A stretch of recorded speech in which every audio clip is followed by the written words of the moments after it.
Hello दोस्तों, जय श्री कृष्णा, जय श्री राधे। आज फिर आपका स्वागत है अपने YouTube चैनल जिसका नाम है द कंप्यूटर एजुकेशन हब। दोस्तों, आज हम स्टार्ट करने वाले हैं chapter number 1 class 12 exception handling. उससे पहले हम जानने वाले हैं कि क्या हमने 11th क्लास में पाइथन के बारे में स्टडी की थी, क्या हमें याद है। तो हम बेसिक ओवरव्यू ऑफ पाइथन्स हम यहाँ देखने वाले हैं पहले अपने इस पार्ट में, उसके बाद में हम एक्सेप्शन हैंडलिंग को कंप्लीट करने वाले हैं। तो सबसे पहले आइए बात करते हैं पाइथन की। तो पाइथन है क्या? एक पाइथन उच्च स्तरीय प्रोग्रामिंग भाषा है, ऑब्जेक्ट ओरिएंटेड भाषा है। कंप्लीटली ऑब्जेक्ट ओरिएंटेड नहीं कह सकते हैं क्योंकि ये एनकैप्सुलेशन को नहीं मानता है। अब देखो, उच्च स्तरीय प्रोग्रामिंग भाषा है। दूसरा हम कह सकते हैं यह ओपन सोर्स लैंग्वेज है। ओपन सोर्स लैंग्वेज का मतलब होता है किसी प्रोग्राम या ईडीआई के साथ साथ हमें किसी भी सॉफ्टवेयर के साथ साथ उसका सोर्स कोड भी प्रोवाइड किया जाता है, तो ओपन सोर्स होता है, फ्री ऑफ कॉस्ट। उसके बाद में यह एक इंटरप्रेटेड लैंग्वेज है। इंटरप्रेटेड लैंग्वेज है।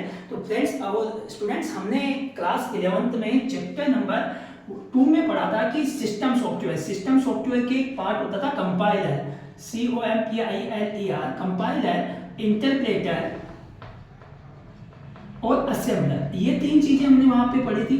अब ये तीनों चीजें क्या थी, हमने ये जाना था कि कंपाइलर क्या होता है, इंटरप्रेटर क्या होता है और असेंबलर क्या होता है। हमने वहां पढ़ा कि असेंबलर क्या होता है, मशीन लैंग्वेज में असेंबली लैंग्वेज को परिवर्तित करता है। जो असेंबली लैंग्वेज थी उसको परिवर्तित किस में करता है, मशीनी भाषा में करता है। तो उसका कौन सा सॉफ्टवेयर काम में लिया जाता है वहां, सिस्टम सॉफ्टवेयर, वो है असेंबलर। उसके बाद में कंपाइलर और इंटरप्रेटर दोनों ही क्या करते हैं, ये हाई लेवल लैंग्वेज उच्च स्तरीय भाषा है उसको मशीनी भाषा में बदलने का काम करते हैं।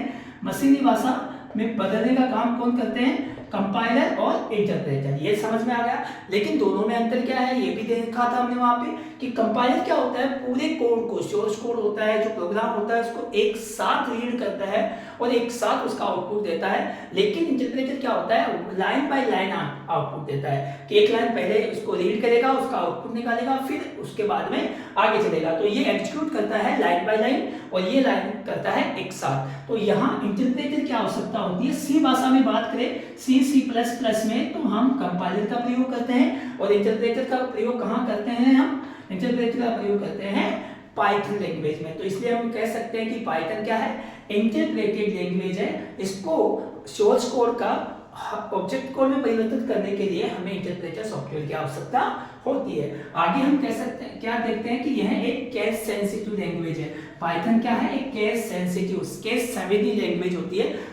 केस संवेदी का मतलब क्या होता है, केस सेंसिटिव का मतलब क्या होता है कि यहाँ पर अल्फाबेट जो अपने स्मॉल लेटर्स और कैपिटल लेटर होते हैं उन दोनों का मीन्स अलग अलग होता है। अगर हमने वेरिएबल में ए लिया है और दूसरा वेरिएबल ए लिया है तो दोनों ही वेरिएबल डिफरेंट है, सेम नहीं है। यहाँ कैपिटल लेटर और स्मॉल लेटर का बहुत इफेक्ट पड़ता है, तो जो हमने लिया है उसी को आगे यूज भी करना होता है। तो ये केस सेंसिटिव लैंग्वेज है। उसके बाद में हम कह सकते हैं कि यह एक पोर्टेबल का मतलब होता है एक स्थान से दूसरे स्थान पर आसानी से इसे ले जा सकते हैं। और प्लेटफॉर्म इंडिपेंडेंट का मतलब होता है कि हमें एक ही सिस्टम पे ये नहीं चलती। ऐसा नहीं है कि मुझे एक ही सिस्टम पे चलाओ, किसी भी सिस्टम पे इसको रन करवा सकते हैं, एग्जीक्यूट करवा सकते हैं अगर इसका वहां पे एनवायरनमेंट उपलब्ध हो तो। उसके बाद में इसके प्रयोग से क्या हो सकता है, इसके प्रयोग से GUI apps, graphical user interface apps, games, DBMS apps,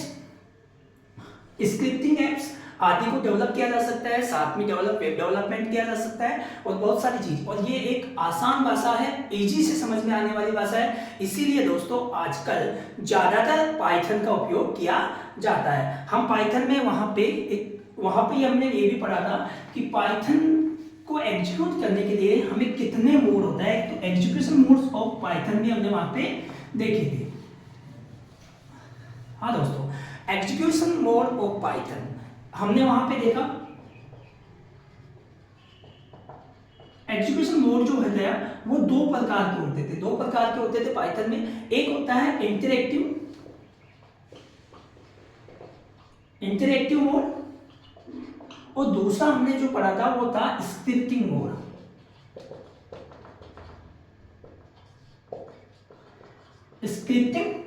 इन दोनों में क्या अंतर था ये हमने देखा था कि इंटरैक्टिव मोड क्या होता है, सिंगल सेंटेंस को एग्जीक्यूट करता है। सिंगल सेंटेंस को एग्जीक्यूट करने के लिए किसका प्रयोग किया जाता है, इंटरैक्टिव मोड का प्रयोग किया जाता है। अगर हमारे पास किसी फाइल में मोर देन वन सेंटेंस हो या बड़ी फाइल हो, बड़ा प्रोग्राम हो, तो हम किसका प्रयोग करते हैं? स्क्रिप्टिंग मोड का। यहाँ पे दूसरा अंतर देखें तो इसको प्रॉम्प्ट पे डायरेक्ट रन किया जा सकता है, डायरेक्ट रन किया जा सकता है। कहाँ पर?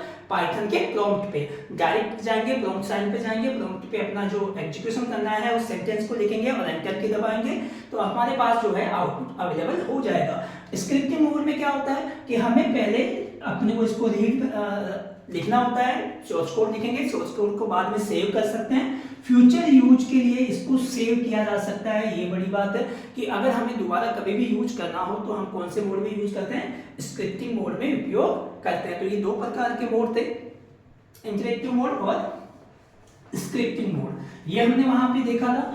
इसके बाद में हमने वहां स्टडी की थी चैप्टर नंबर 5 क्लास 11 में कि टोकन्स क्या होते हैं, बेसिक ऑफ पाइथन के टोकन्स क्या होते हैं। तो सबसे पहले टोकन होते क्या है? तो किसी भी प्रोग्राम, हम बात करते हैं किसी भी प्रोग्राम की सबसे छोटी यूनिट, सबसे छोटी, या हम कह सकते हैं कि छोटी से छोटी यूनिट, छोटी से छोटी इकाई, यूनिट टोकन कहलाती है।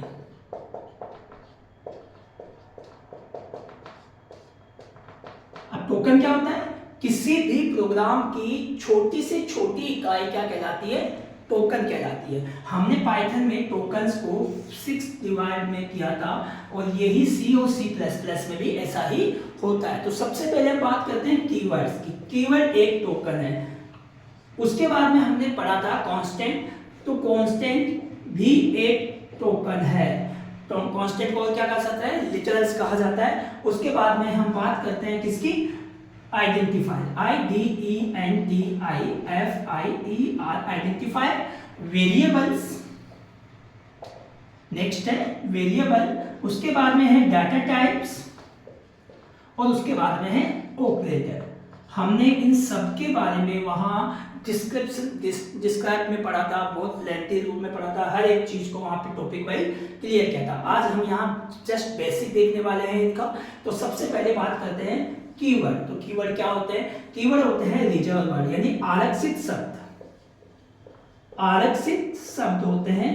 इसका मतलब क्या होता है? आरक्षित शब्द का, रिजर्वेशन का आपने नाम सुना होगा कि पहले ही एक हमने शीट बुक करवा ली तो मतलब वो अपनी बुक हो गई। वैसे ही पाइथन लैंग्वेज में कुछ वर्ड्स ऐसे होते हैं जिनका मीन्स अर्थ जो होता है वो पहले से ही डिफाइन किया जाता है, उनकी परिभाषा है जो पहले से ही दी हुई होती है।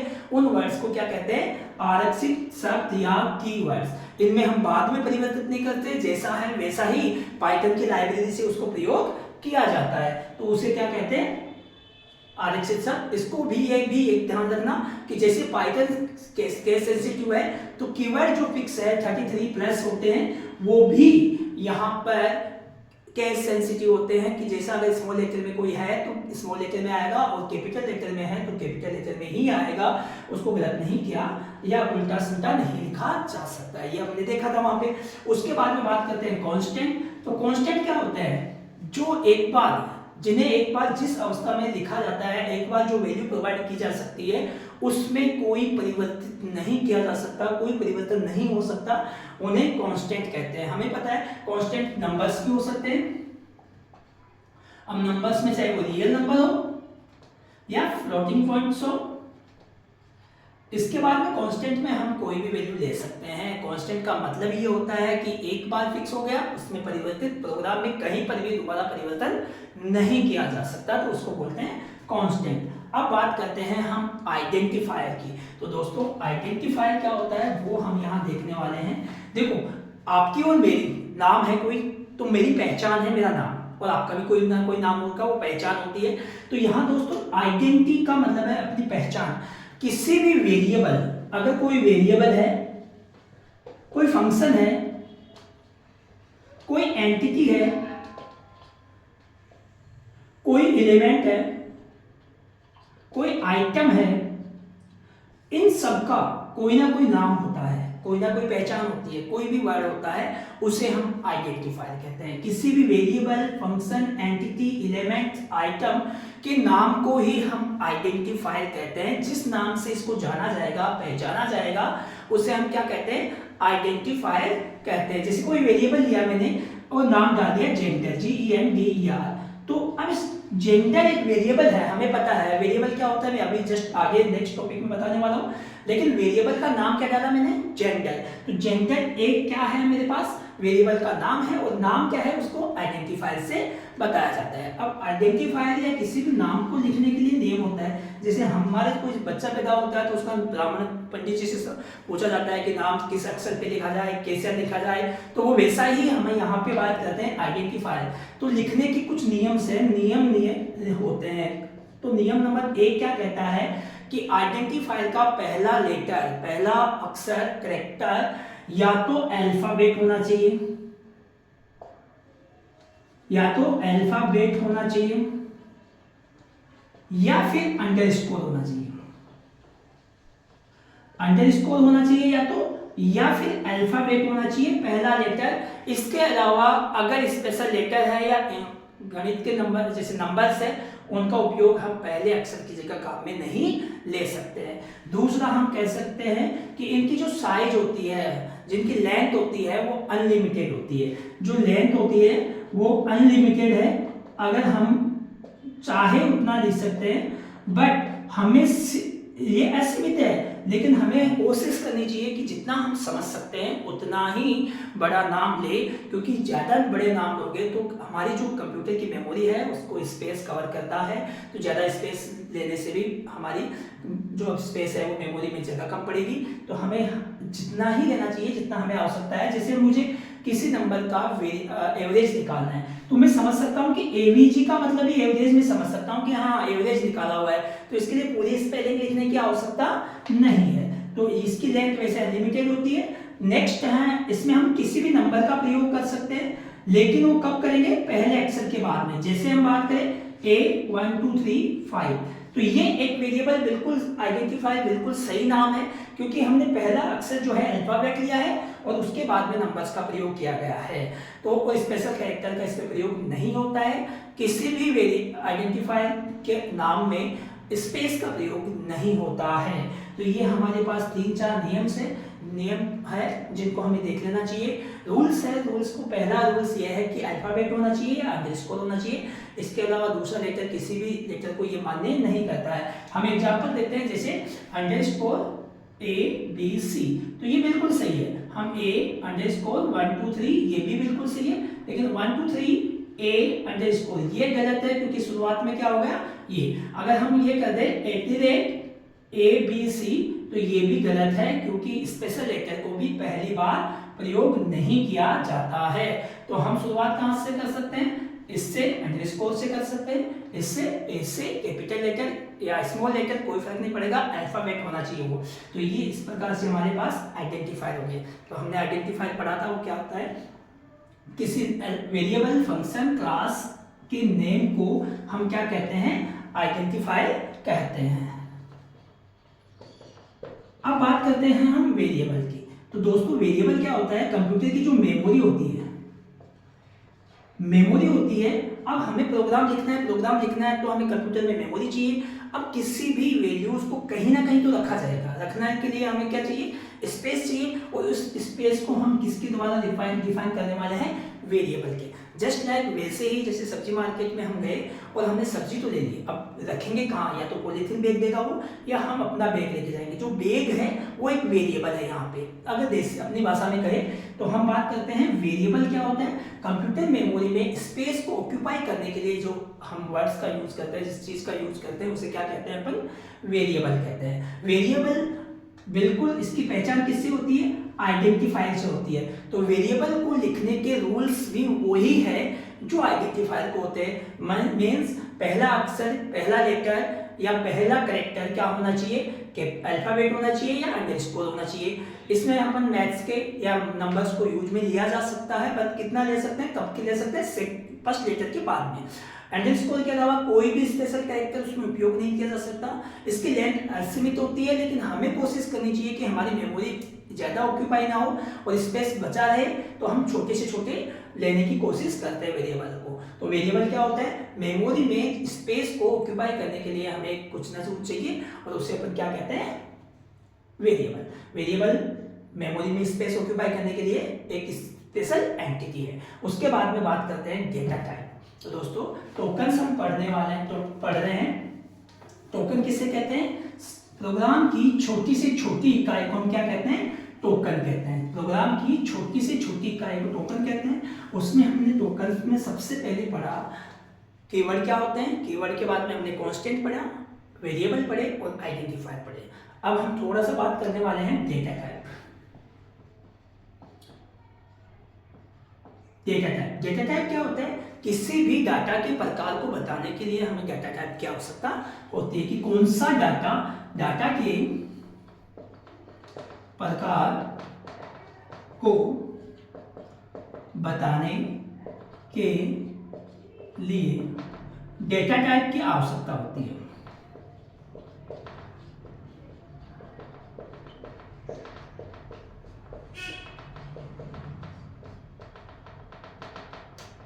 किसकी आवश्यकता होती है, डेटा टाइप की आवश्यकता होती है डाटा के प्रकार को बताने के लिए। अब हम बात करने वाले कि डेटा टाइप जो है पाइथन में कितने प्रकार के होते हैं। तो सबसे पहले डाटा टाइप की बात करते हैं, वो होता है नंबर्स, NUMBERS, नंबर्स एक डाटा टाइप है। दूसरा डाटा टाइप की बात करें तो सीक्वेंस, SEQUENCE, सीक्वेंस। थर्ड की बात करें तो सेट, SET, उसके बाद में नन, NONE, और एक होता है अपने पास मैपिंग, MAPPING। अब देखो ये डाटा टाइप्स के प्रकार है, लेकिन नंबर्स में हम 3 प्रकार के डाटा टाइप्स को ओ लिखते हैं। कौन कौन से डाटा टाइप्स होते हैं वो 3। पहला होता है अपने पास कौन से नंबर्स होते हैं, इंटीजर नंबर। उसके बाद में फ्लोटिंग पॉइंट, और तीसरा जो है वो कौन सा डाटा टाइप है, complex, COMPLEX, complex data type. उसके बाद में हम बात करते हैं तो इसी में एक प्रकार और होता है, वो होता है बूलियन। हम इसी को नंबर्स को अपन क्या कह सकते हैं, बूलियन डाटा टाइप भी कह सकते हैं। बूलियन डाटा टाइप भी एक होता है, वो किसमें होता है, नंबर्स में आता है। हम इसको एक्सप्लेन करने वाला हूँ। सीक्वेंस है, सीक्वेंस में हमारे पास 3 प्रकार के डाटा टाइप होते हैं। एक होता है स्ट्रिंग, एक होती है लिस्ट, और एक होता है टपल। कौन से डाटा टाइप होते हैं, स्ट्रिंग, लिस्ट और टपल। उसके बाद में सेट्स खुद अपने टाइप है, नन, और मैपिंग में आता है डिक्शनरीज। कौन सी होती है, डिक्शनरीज। अब हमारे पास इन डाटा टाइप को मैं एक्सप्लेन करने वाला हूं, वो डाटा टाइप क्या होते हैं। सबसे पहले बात करते हैं नंबर्स की। तो कोई भी अगर नंबर ले रहे हैं तो नंबर कितने प्रकार के हो सकते हैं, या इंटीजर नंबर होगा, या फ्लोटिंग पॉइंट नंबर होगा, या कॉम्प्लेक्स नंबर होगा। हम बात करते हैं इंटीजर। तो इंटीजर कौन से होते हैं, -3, -3, 0, 5। तो इंटीजर नंबर तो आपने पढ़ा होगा कि माइनस और प्लस में हो सकता है, 0 के साथ हो सकता है, लेकिन कंप्लीट नंबर होंगे, पॉइंट या दशमलव उसमें नहीं आता है, उनको क्या बोलते हैं, integer number. Int data type की बात कर रहे हैं। दूसरा है float data type. Floating point numbers होते हैं, जैसे -5.2 हो गया, 3.5 हो गया, 1.0 हो गया। तो अगर पॉइंट्स डेसिमल की वैल्यू आती है तो उसको फ्लोटिंग पॉइंट में आता है, और इसको फ्लोट डाटा टाइप का प्रयोग किया जाता है। ठीक है। उसके बाद में बात करते हैं कॉम्प्लेक्स डाटा टाइप की। कुछ डाटा टाइप ऐसे होते हैं जिनके अंदर हमारे पास जैसे a+5 y² + 3, तो इस प्रकार के डाटा टाइप होते हैं, वो कॉम्प्लेक्स डाटा टाइप होते हैं। उसके बाद में हमने पढ़ा कि बूलियन क्या होता है। तो जब बात ट्रू और फॉल्स की आएगी तो हम बात करते हैं लॉजिकल ऑपरेटर्स की, लेकिन बात करते हैं लॉजिकल ऑपरेटर डाटा टाइप्स की। तो यहाँ अगर बात आंसर अपना जो है 1 और 0 में आए तो हम किसका यूज करते हैं, बूलियन। हमारी कंडीशन ट्रू और फॉल्स होती है, तब हमारा जो रिजल्ट आता है वो 0 और 1 में आता है, तो हम बूलियन डाटा टाइप का प्रयोग करते हैं, तो ये नंबर्स में ही होता है। अब दूसरी बात करते हैं सीक्वेंस डाटा टाइप। सीक्वेंस का मतलब होता है, क्या होता है अपने पास सीक्वेंस का मतलब, एक लगातार क्रमबद्ध, कोई भी चीज लगातार क्रमबद्ध समूह है तो उसको क्या बोलते हैं, सीक्वेंस। क्रमबद्ध समूह सीक्वेंस लगातार चलता है और एक ग्रुप है तो उसको क्या बोला जाता है, सीक्वेंस। अब सीक्वेंस में हमारे पास 3 प्रकार के डाटा टाइप है। कितने प्रकार के हैं, 3 प्रकार के। सबसे पहला है स्ट्रिंग। तो स्ट्रिंग किसका समूह होता है, हमें पता था, हमने ये पढ़ा भी था 11th क्लास में कि कैरेक्टर्स के समूह को क्या बोलते हैं, स्ट्रिंग बोलते हैं। किसको बोलते हैं, कैरेक्टर्स के समूह को,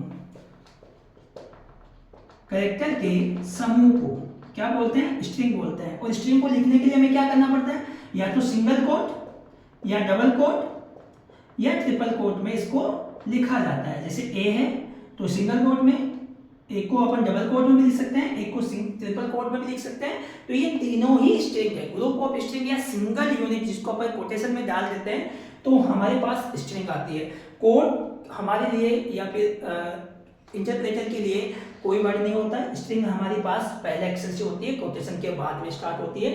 तो यहाँ पे सिंगल कोट, डबल कोट या ट्रिपल कोट में लिखा जाता है स्ट्रिंग को। स्ट्रिंग होती क्या है, ग्रुप ऑफ कैरेक्टर्स, यानी कैरेक्टर्स का समूह होता है स्ट्रिंग। उसके बाद में बात करते हैं लिस्ट की। तो लिस्ट डाटा टाइप वैसा ही है जैसे फिर मम्मी अपनी कहती है कि बेटा एक लिस्ट बनाओ, ये सामान लाना है, तो हम इसको बड़े ब्रैकेट में लिखा जाता है। किसमें लिखा जाता है, बड़े ब्रैकेट में लिखा जाता है। हर आइटम के बाद में कोमा साइन लगाते हैं। हर आइटम के बाद में क्या लगाते हैं, कोमा साइन, जिससे हर आइटम, हर एंटिटी अलग अलग हमें दिखाई देती है। जैसे ए स्ट्रिंग भी ले सकते हैं, इसके अंदर नंबर भी ले सकते हैं, स्ट्रिंग और नंबर का ग्रुप भी ले सकते हैं। ठीक है, तो ये हमारे पास ऐसा है कि लिस्ट, और लिस्ट के अंदर लिस्ट भी ले सकते हैं। तो ये होती है list data type. List data type का एक फायदा है कि इसको हम परिवर्तन कर सकते हैं जब मन में आए कि हाँ कुछ नाम ऐड करने हैं, कुछ नए एंटिटीज या एलिमेंट्स को हटाना है, ऐड करना है, तो हम लिस्ट में कर सकते हैं। उसके बाद में बात करते हैं टपल। टपल को लिखने के लिए हमारे पास स्मॉल ब्रैकेट का प्रयोग किया जाता है। सेम वैसे ही हर आइटम के बाद कोमा का साइन लगाया जाता है, कोमा से सेपरेट किया जाता है और इसको लिखा किस में जाता है, स्मॉल ब्रैकेट में लिखा जा सकता है। लेकिन एक बार टपल लिखने के बाद उसमें कोई परिवर्तन नहीं होगा, ये टपल डाटा टाइप कहता है। हम बात करते हैं नेक्स्ट डाटा टाइप की, वो है सेट। सेट को लिखने के लिए हमारे पास क्या होता है, मंझला ब्रैकेट। मंझला ब्रैकेट होता है, कौन सा होता है, मंझला ब्रैकेट, या उसको बोल सकते हैं कर्ली ब्रेसेस। कर्ली ब्रेसेस में लिखा जाता है हर आइटम को लिखने के बाद क्या लिखा जाता है, उसमें कॉमा साइन, हर आइटम को सेपरेट करने के लिए। एक अच्छी बात यह है कि इसमें डुप्लीकेट डाटा नहीं हो सकता। कौन सा डाटा नहीं हो सकता, डुप्लीकेट डाटा अलाउ नहीं है, और इसमें परिवर्तन भी नहीं किया जा सकता है। एक बार लिखने के बाद डाटा फिक्स हो जाएगा और एक सेम नेम के 2 बार डाटा भी नहीं आ सकता। मतलब इसमें डुप्लीकेट डाटा अलाउ नहीं होता है। लिखा किससे जाता है, कर्ली ब्रेसेस में, कोमा साइन द्वारा सेपरेट किया जाता है। इन दोनों की बात करें तो इसको बिग ब्रैकेट में लिखा जाता है, कोमा साइन द्वारा प्रयोग किया जाता है। इसको ब्रैकेट में लिखा जाता है, कोमा साइन द्वारा हर एलिमेंट को या हर एंटिटी को अलग किया जाता है। अब बात करते हैं नन डाटा टाइप की। नन डाटा टाइप का मतलब है कोई वैल्यू नहीं, कोई वैल्यू नहीं, यानी ना तो फॉल्स ना ट्रू ना कुछ नंबर्स, कुछ भी नहीं हो, कुछ भी नहीं हो, मतलब कोई वैल्यू नहीं हो। हमने स्पेस ऑक्यूपाई कर लिया लेकिन उसमें कोई वैल्यू नहीं दी है, तो कोई मान नहीं दिया, तो हम कौन से डाटा टाइप का प्रयोग करते हैं, नन डाटा टाइप का। अब नेक्स्ट और लास्ट है वो है डिक्शनरी। अब बात करते हैं डिक्शनरी डाटा टाइप की। डिक्शनरी क्या होता है, डिक्शनरी हमारे पास अनियंत्रित डाटा टाइप का होता है। अनियंत्रित डाटा टाइप जिसको डिफाइन करने के लिए पास हमें 2 चीजें होती है, पेयर होता है एक की और वैल्यू का। किसका पेयर होता है, की और वैल्यू का। कोई ना कोई वैल्यू के साथ क्या होगा, उसकी एक की होगी जिसकी वजह से हम उसको रीड कर पाएंगे।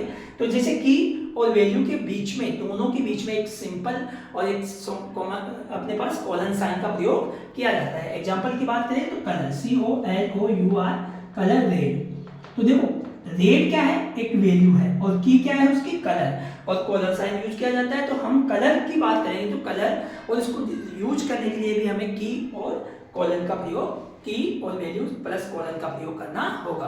तो ये हमने देखा डाटा टाइप। डाटा टाइप क्या होते हैं एक बार फिर देखते हैं। डाटा के प्रकार को बताने के लिए डाटा टाइप की आवश्यकता होती है। डाटा टाइप कितने प्रकार के होते हैं? नंबर्स होते हैं, सीक्वेंस होता है, सेट्स होता है, नन होता है और मैपिंग होता है। बात करते हैं नंबर्स की, तो नंबर्स में हमने इंटीजर पढ़ा। इंटीजर में कोई भी नंबर हो सकता है, 0, -3, -2, प्लस के 5 और कुछ भी हो। इंट क्या टाइप होता है? ये फ्लोटिंग पॉइंट्स जिसमें डेसिमल संख्या आ जाती है, दशमलव संख्या आ जाती है, रियल नंबर्स आ जाते हैं, वो आते हैं हमारे पास फ्लोटिंग पॉइंट्स में। और इसको फ्लोट डाटा टाइप होता है। कॉम्प्लेक्स डाटा टाइप जिसमें हमारे पास नंबर्स के साथ साथ कोई अन्य वेरिएबल भी ऐड किया होगा जिसकी वैल्यू में फिक्स नहीं हो, वो होता है जैसे a+5 हो गया, y² + 2 हो गया, या और कुछ भी, तो वो होते हैं कॉम्प्लेक्स डाटा टाइप। उसके बाद में हमने इसी नंबर्स में एक चीज और पढ़ी, Boolean data type. Boolean data type क्या होता है? जिसका आउटपुट या कोई भी कंडीशन का अनुमान 0 या 1 में आए तो उससे हम बूलियन डाटा टाइप का प्रयोग करते हैं। दूसरा डाटा टाइप आपने पढ़ा सीक्वेंस। सीक्वेंस का मतलब होता है अनुक्रम, लगातार चलने वाली कोई चीज। और इसके अंदर हमने पढ़ा स्ट्रिंग्स, लिस्ट और उसके बाद में टपल। अब सबसे बात करते हैं स्ट्रिंग की। स्ट्रिंग क्या होता है? स्ट्रिंग होती है group of characters. Group of characters को क्या कहते हैं? स्ट्रिंग कहते हैं। उसके बाद में हमने पढ़ा जो अपने पास है लिस्ट। लिस्ट क्या होता है? लिस्ट को हम डाटा टाइप होता है जिसके अंदर बहुत सारे एलिमेंट्स को, एंटिटीज को हम सेपरेट करते हैं कोमा साइन द्वारा, और हर एंटिटी को, सभी एंटिटीज को हमने बिग ब्रैकेट में लिखना होता है। उसके बाद में टपल पढ़ा। टपल में भी हमें हर आइटम को, एलिमेंट्स को स्मॉल ब्रैकेट में लिखना होता है और उसके साथ साथ कोमा साइन द्वारा हमको सेपरेट किया जाता है। तीसरा हमने पढ़ा सेट्स। इसको हमने कौन सी में लिखा जाता है? कर्ली ब्रेसेस में लिखा जाता है, और हर आइटम को लिखने के लिए कोमा साइन। अब इन तीनों में डिफरेंस क्या है? तो सेट्स में कोई डुप्लीकेट डाटा नहीं आएगा, इम्यूटेबल है, ये अपरिवर्तनीय है, मतलब एक बार डाटा लिखने के बाद इसमें कोई परिवर्तन नहीं होता। टपल भी अपरिवर्तन होता है, डुप्लीकेट डाटा आ सकता है लेकिन एक बार लिखने के बाद कोई परिवर्तन नहीं होगा। लिस्ट में डुप्लीकेट डाटा भी अलाउ है और परिवर्तन भी हो सकता है जब हमें इच्छा हो कि इस आइटम को डिलीट करना है, इस आइटम को ऐड करना है। नेक्स्ट था हमारे पास none data type. None data type का मतलब है हमने वेरिएबल ले लिया, मेमोरी में स्पेस ऑक्यूपाई कर लिया, लेकिन उसमें कोई भी वैल्यू प्रोवाइड नहीं की, तब हम यूज करते हैं नन डाटा टाइप। नेक्स्ट है mapping data type. Mapping data type होता है अनियंत्रित डाटा का फ्लो। उसके अंदर हमारे पास है डिक्शनरीज। तो डिक्शनरीज को हमें यूज करने के लिए, लिखने के लिए हमारे पास होती है एक पेयर, एक जोड़ा होता है किस चीज का? की और वैल्यूज का जोड़ा होता है। उसके अंदर जैसे एग्जांपल देखते हैं तो कलर जो है की है, और उस कॉलन साइन के बाद में जो रेड, जो कलर का रेड है वो कौन सा है? वैल्यू है। इस प्रकार हमारे पास डाटा टाइप कंप्लीट होते हैं। तो हम टोकन्स पढ़ रहे हैं और टोकन्स में फिफ्थ नंबर पे था डाटा टाइप। अब अगला जो टॉपिक है उसी टोकन का वो है ऑपरेटर। अब हम ऑपरेटर स्टडी करने वाले हैं। ऑपरेटर किसे कहते हैं, कितने प्रकार के होते हैं, या ऑपरेटर का प्रयोग कब किया जाता है, किसके साथ किया जाता है, तो हम बात करने वाले हैं ऑपरेटर्स की। ऑपरेटर देखो, किसी भी ऑपरेंड्स के साथ, ऑपरेंड्स है OPERANDS, ऑपरेंड्स के साथ गणितीय या लॉजिकल कार्य, गणितीय या लॉजिकल कार्य करने के लिए विशेष चिन्ह ऑपरेटर कहलाते हैं।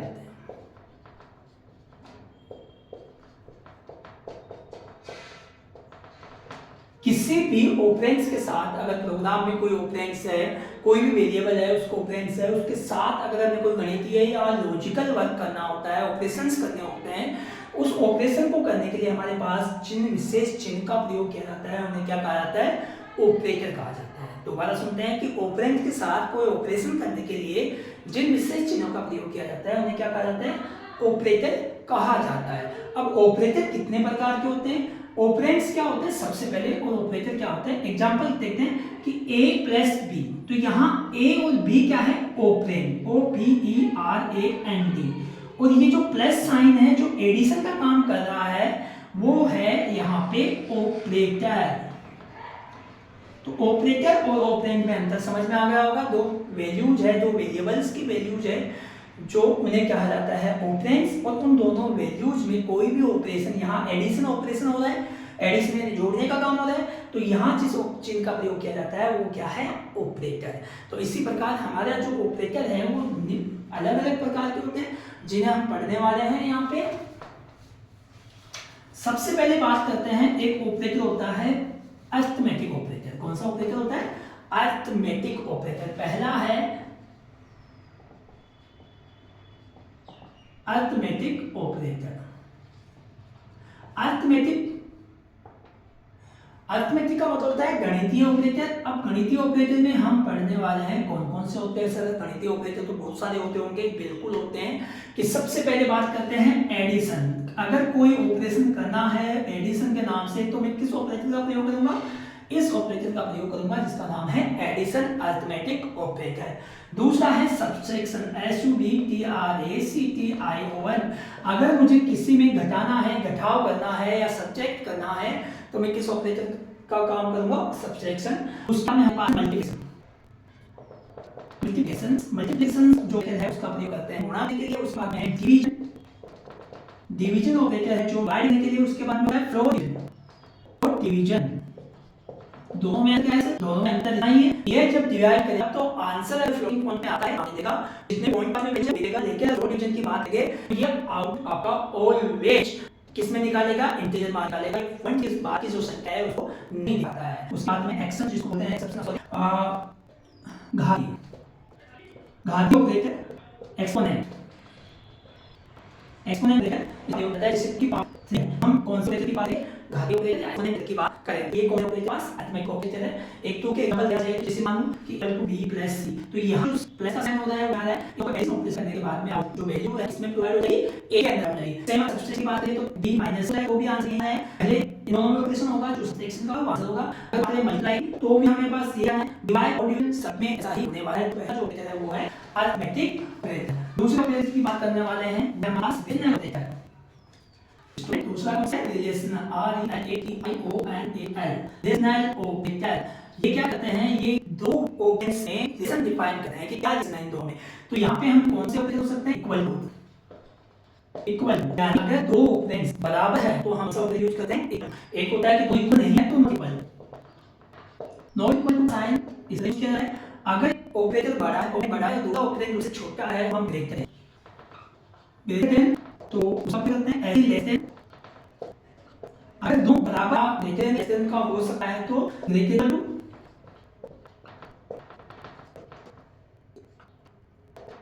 Less than equal. तो ये हमारे पास कौन सा ऑपरेटर है, रिलेशन है। एक अगर वैल्यू जैसे a इक्वल टू मतलब दोनों जहां a का और b दोनों बराबर होंगे की वैल्यू इसकी वैल्यू देता है तो हम कहते हैं इक्वल टू देता है। a नॉट इक्वल टू तो मतलब ये है a की वैल्यू b की दोनों ही अलग है। तो मतलब a जो है ग्रेटर देन b यानी a की वैल्यू b से बड़ी है, a लेस देन b मतलब a जो छोटा है b से, a ग्रेटर इक्वल या बड़ा बराबर होगा उससे छोटा होगा, a greater equal to b या छोटा होगा या बराबर होगा नहीं बड़ा होगा। तो इस बार हमारे पास रिलेशनल ऑपरेटर है। नेक्स्ट जो ऑपरेटर है वो लॉजिकल ऑपरेटर। कौन से है, लॉजिकल ऑपरेटर। साइड पर आके देखेंगे लॉजिकल ऑपरेटर में तीन ऑपरेटर हैं, एंड, लॉजिकल और लॉजिकल नो। अब देखते हैं क्या आता है। एंड का उपयोग कहां आता है, जो कंडीशन 1 और एंड कंडीशन 2। अपने पास कंडीशन 1 और कंडीशन 2 अगर दोनों ही ट्रू होगा तो आउटपुट क्या आएगा, ट्रू आएगा। अगर दोनों की कंडीशन मैं यहां पर बात करता हूं तो देखिए अगर मेरे पास दो कंडीशन ए कंडीशन बी और ये आउट, अगर कंडीशन ए ट्रू है और कंडीशन बी भी ट्रू है तो इसका क्या आएगा, तो आएगा अदरवाइज एंड ऑपरेटर के साथ। अगर ये कंडीशन ट्रू है और ये फॉल्स है तो आउटपुट भी क्या आएगा, फॉल्स आएगा। ये फॉल्स और ये ट्रू है वो फॉल्स आएगा, दोनों फॉल्स ऑलवेज फॉल्स तो नहीं। तो इस प्रकार के पास ये एंड की बात करता है। एंड ऑपरेटर क्या कहता है, कंडीशन होता है। कंडीशन के बारे में ये कहता है कि एक कंडीशन और बी कंडीशन दोनों ही कंडीशन ट्रू होती है वही आउटपुट आएगा तो आएगा। इसके बाद हम बात करते हैं एंड ऑपरेटर की। एंड ऑपरेटर क्या होता है, इसका थोड़ा सा ऑपरेटर क्या होता है, यहां ट्रू है और यहां जो है ट्रू है। अगर इन दोनों में से भी एक ट्रू है वो भी आपको ट्रू ही आता है। एक ही कंडीशन में फॉल्स आता है, जब दोनों ही कंडीशन फॉल्स हो वो ही कंडीशन में फॉल्स आता है। और क्या करता है, अगर आउटपुट ट्रू लेना है तो अगर कंडीशन फॉल्स हो तो ये इसमें और इसमें आपको ठीक आंसर देना है। अगर कंडीशन ट्रू तो आउटपुट आएगा, आपको कंडीशन फॉल्स तो आउटपुट। इसके बाद में नेक्स्ट है असाइनमेंट ऑपरेटर। कौन सा ऑपरेटर है अपने पास, असाइनमेंट। 4 नंबर का है ASSINMENT असाइनमेंट ऑपरेटर। ये क्या करता है, वैल्यूज को असाइन करने के लिए उपयोग में लिया जाता है। जैसे इक्वल, ये जो है असाइनमेंट ऑपरेटर का है, ठीक है। असाइनमेंट साइन है, इसके साथ हम इसका भी करते हैं माइनस के साथ प्लस मल्टीप्लाई डिवीजन से साथ हम असाइन टॉपिक का उपयोग कर सकते हैं। अब इसको अपने और क्या लिख सकते हैं, इसको जैसे a और b है ऐसा लिखा है, यहां से देखना है तो हम क्या लिख सकते हैं, एक के अंदर b की वैल्यू असाइन हुई, यहां इक्वल है, इक्वल क्या है यानी a के अंदर और b के अंदर दोनों का मान इक्वल है, मान 10 यहाँ है तो इक्वल है, लेकिन यहाँ क्या एक का मान तो 5 b 10 है। अब क्या हमने साइन कर तो अब a मान जैसे क्या होगा a टू b या तो ये क्या है वाला किस में आ जाएगा a में, तो अब a मान कितना हो जाएगा, a मान भी क्या हो जाएगा 10, तो ये असाइन है जिसकी वैल्यू हमें लेनी है। इसको हम कैसे लिख सकते हैं कि a equal to a plus b भी लिखा सकता है इसमें कि a equal to a plus b, ऐसे a equal to minus b, a equal to a multiply a equal to a divide b, a equal to a floor division by b। तो ये हमारे पास कौन है, असाइनमेंट ऑपरेटर है। Assign के लिए किसी भी वेरिएबल में वैल्यू असाइन करने के लिए हम असाइनमेंट ऑपरेटर का उपयोग करते हैं। उसके बाद में हम असाइनमेंट दिखाया, ये इंपॉर्टेंट क्या होता है जो हम पढ़ने हैं इसके बारे में भी। अब पढ़ते हैं ऑपरेटर के बाद टाइप कास्टिंग, एक चीज और पढ़ी हमने टाइप कास्टिंग। टाइप कास्टिंग क्या है, टाइप कास्टिंग का मतलब होता है वो एक टॉपिक होता है छोटा सा टाइप कास्टिंग। देखो टाइप कास्टिंग क्या होता है, एक वेरिएबल के टाइप को दूसरे टाइप में परिवर्तित करना हो तो क्या बोलते हैं टाइप कास्टिंग। एक टाइप को दूसरे टाइप में परिवर्तित करना हो तो क्या बोलते हैं टाइप कास्टिंग। ये दो प्रकार होती है, इम्प्लिसिट और एक्सप्लिसिट। इम्प्लिसिट क्या होता है, जब तो अपना जो सॉफ्टवेयर है, कंपाइलर इंटरप्रेटर है, खुद ही अपने आप खुद ही बिना किसी एक्सटर्नल फोर्स के ही अगर किसी भी डाटा टाइप को दूसरे डाटा टाइप में परिवर्तित कर देता है तो वो होता है इम्प्लिसिट डाटा टाइप कास्टिंग। उसके बाद में एक्सप्लिसिट में क्या होता है, फोर्सफुली जो प्रोग्रामर होता है उसको फोर्सफुली परिवर्तित करता है। जैसे मैं मान लो कि इंट और a, अब जो a है उसको किस में परिवर्तित कर दिया हमने, इंटीजर में। चाहे a किसी भी मान के लिया हो, हमने a को हमने पहले फ्लोट लिया हो, डिवीजन और कॉम्प्लेक्स डाटा टाइप हो या स्ट्रिंग हो, हमें कोई मतलब नहीं है, लेकिन यहाँ हमने अगर फोर्सफुली उसको क्या कर दिया, इंटीजर कर दिया। अगर फ्लोट में कर दिया तो ये फ्लोटिंग पॉइंट में कन्वर्ट हो जाएगा, स्ट्रिंग में कर सकते हैं तो ये स्ट्रिंग टाइप हो जाएगा। तो जो वेरिएबल a है उसको फोर्सफुली हमने किस डाटा टाइप में परिवर्तित कर दिया, वो होता है एक्सप्लिसिट डाटा टाइप का टाइप कास्टिंग। तो इस प्रकार टाइप कास्टिंग दो प्रकार की होती है, कौन कौन सी होती है, इम्प्लिसिट और एक्सप्लिसिट। इसी चैप्टर में हमने एक चीज पढ़ा था, म्यूटेबल डाटा टाइप और इम्यूटेबल डाटा टाइप। दो वर्ड और पढ़े थे वहां पे, एक होता है म्यूटेबल, एक होता है इम्यूटेबल। म्यूटेबल और इम्यूटेबल। म्यूटेबल का मतलब होता है किसी भी चीज को परिवर्तनीय डाटा टाइप, यानी जिसमें हम परिवर्तन कर सकते हैं, बदलाव कर सकते हैं, उसे कहते हैं म्यूटेबल। और इम्यूटेबल होता है जिसमें एक बार डिफाइन होने के बाद कोई परिवर्तन नहीं हो सकता, वो होता है इम्यूटेबल। हम म्यूटेबल में केवल दो ही डाटा टाइप का नाम लेते हैं, एक होता है लिस्ट और एक होता है डिक्शनरी। बस दो डाटा टाइप ऐसे हैं जो म्यूटेबल है, यानी एक बार लिखने के बाद उसके वैल्यूज में परिवर्तन किया जा सकता है, मान को डिलीट किया जा सकता है, ऐड किया जा सकता है, एडिट किया जा सकता है, अपडेट किया जा सकता है। इम्यूटेबल में जो बाकी जो है रिमेनिंग में, जैसे हो गया स्ट्रिंग, टपल, सेट्स, तो ये है इम्यूटेबल डाटा टाइप, इनमें कोई परिवर्तन नहीं किया जा सकता। तो स्टूडेंट्स, हमारा ये जो चैप्टर था 11th क्लास में, चैप्टर नंबर 5, उसको बेसिक हमने यहाँ डील किया है। अगर हम इनपुट आउटपुट की बात करें तो इनपुट एक वर्ड होता है, जैसे जेंडर एक वेरिएबल है, इनपुट एक फंक्शन है और उसके मैंने कहा कि एंटर योर जेंडर। तो ये जो इनपुट फंक्शन है उसका उपयोग कब करते हैं, जब हम यूजर से किसी मान को लेना चाहते हैं, उपयोग में लेना चाहते हैं। जैसे जेंडर मैंने क्या कहा, एक वेरिएबल है, वेरिएबल मतलब स्पेस है कंप्यूटर में, इसका मान कौन देगा, प्रोग्रामर यूजर देगा जो उपयोग कर देगा, क्योंकि हमने तो उससे मांगा है और इनपुट फंक्शन के थ्रू मांगा है। तो ये हमारा जो चैप्टर था पाइथन, हमने ये पढ़ा। अगले इस पार्ट में पढ़ने वाले हैं कि डिबगिंग क्या होती है, what is the meaning of debugging, debugging किसे कहते हैं, एरर्स किससे कहते हैं, एरर कितने टाइप की होती है। इतना स्टडी करने के बाद हम अपने चैप्टर 12 क्लास के चैप्टर नंबर 1 के एक्सेप्शन हैंडलिंग पे आएंगे। तो आज के लिए इतना ही। हमारा जो चैनल है आपका ही चैनल है, लाइक कर दीजिए और सब्सक्राइब कर दीजिए और इसको अपने दोस्तों के साथ भी शेयर कीजिए। Thank you. आज के लिए